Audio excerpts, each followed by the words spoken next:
Hi friends, welcome to my channel. Today I am taking a class on microeconomics. Chapter 1, Introduction to Microeconomics. This is very much useful for state and CBSE syllabus.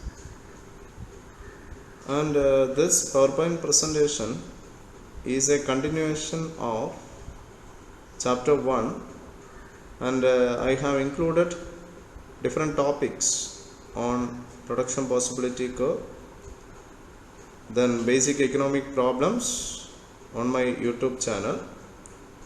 So please watch my channel.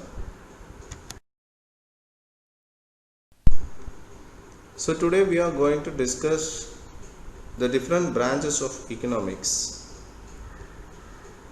Economics can be divided into two. They are microeconomics and macroeconomics.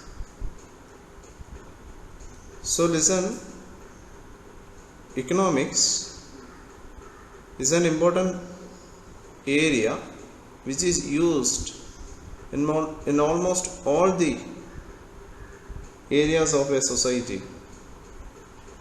We can say that economics is very important in planning, economic planning, formulation of various economic policies, and all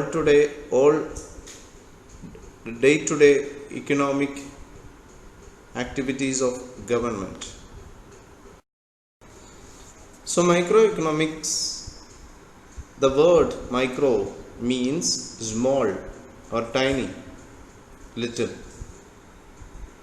and macroeconomics where it means large or the whole area. The word micro is derived from the Greek mikro, which means small, and the macroeconomics derived from the Greek word macros, which means large. And another important feature, microeconomics is known as price theory, is an important concept, and macroeconomics is known as income theory, because the father of macroeconomics is known as J.M. Keynes, John Maynard Keynes.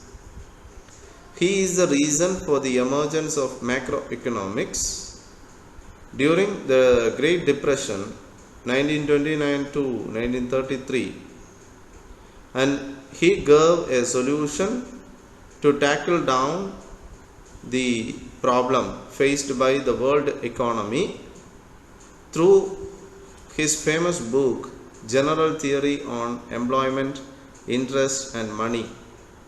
So the macroeconomics is known as the income theory. Let's understand the meaning of microeconomics and macroeconomics. So we know that these are the two branches of economics, and microeconomics means it studies the behavior of an individual, consumer, firm, family. So it is a study on individual concepts or the economy in a narrow perspective. But the macro, it is also the branch of economics and which studies the behavior of the whole economy. That is an important one. The whole economy. Whole means everything. Every perspective of economy. And also it deals with the aggregate economic variables, not the individual economic variables. Variable, we know that the concept changes with its magnitude.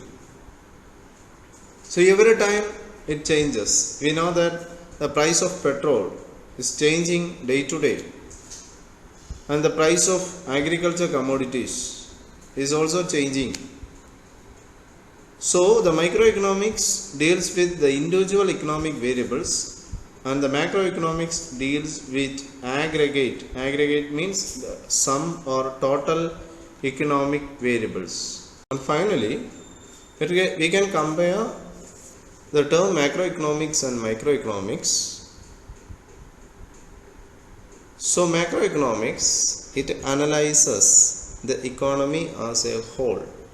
So it is an analysis on the economy as a whole or total. And the microeconomics, which analyze the individual components of the economy.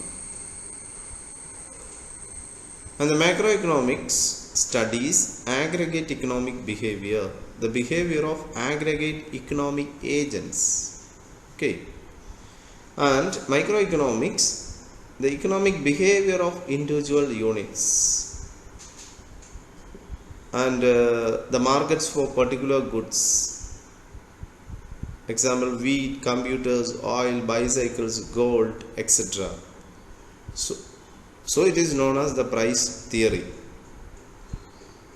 And macroeconomics deals with the economic issues that affect the entire economy or the total economy. But microeconomics deals only with the decision making of a certain firm or a certain household. So it doesn't affect the economy as a whole, because the decision of an individual or the decision of a firm will not influence the economy as a whole.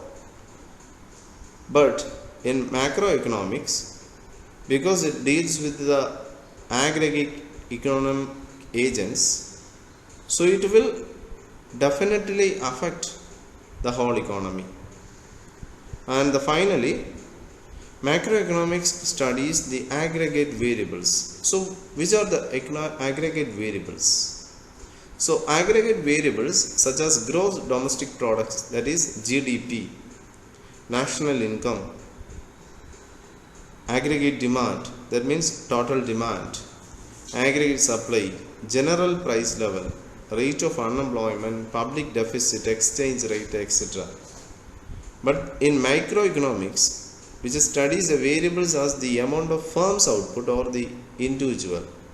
So it deals with consumers' income, quantities demanded and supplied of particular goods and their prices. So price of a pen, price of a bicycle, etc.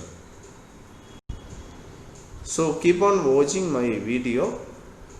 I think you are clear with this class, and if you like my video, please share and subscribe my channel. Thank you for watching.